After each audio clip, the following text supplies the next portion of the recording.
seafood guys. Seafood ini biasanya bisa dimakan ya kayaknya.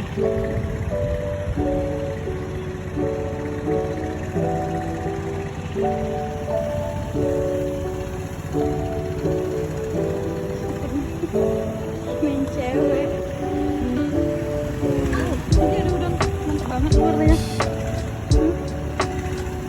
Udang guys, kepiting. Kepitingnya warnanya cantik.